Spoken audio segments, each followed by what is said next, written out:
Chers amis de partout, nous vous saluons avec beaucoup d'admiration et de respect, encore une fois.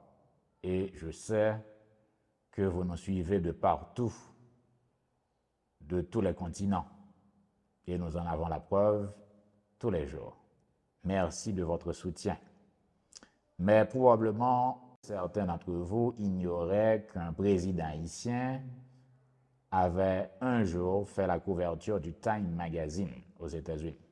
C'était Paul-Eugène Magloire, le 22 février 1954. L'année suivante, le même général président entreprit une visite triomphale aux États-Unis, dans le reste de l'Amérique du Nord et dans les Caraïbes, entre le 26 janvier et le 13 février 1955.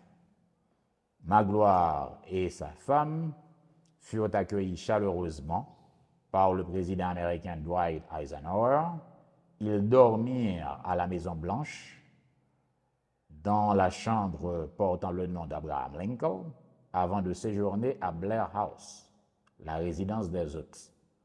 Ensuite, le 27 janvier 1955, le président haïtien prononça un discours mémorable au Congrès américain, devant les deux chambres réunies en session. Avant lui, seuls deux dirigeants noirs avaient eu ce privilège, le président libérien Edwin Barclay en 1943 et l'empereur d'Éthiopie Haïlé Sélassié en 1954. Magloire fut fait docteur honoris causa aux universités Columbia et Fordham à New York, et il visita les mairies de New York, de Nashville dans le Tennessee, de Boston dans le Massachusetts et de Chicago dans l'Illinois, où il fut à chaque fois reçu par le maire titulaire. Il se rendit également à Wall Street, où il put s'entretenir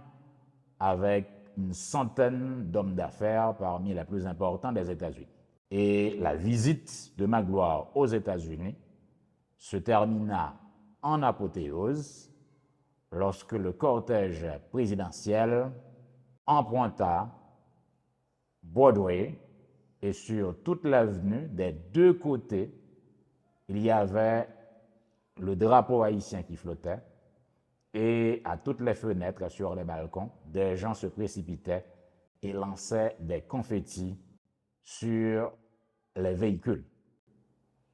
Ce fut un moment fort dans l'histoire des relations haïtiano-américaines, et ce moment-là cristallisa tout le prestige dont jouissait pendant la décennie 46-56 la première République noire, Haïti.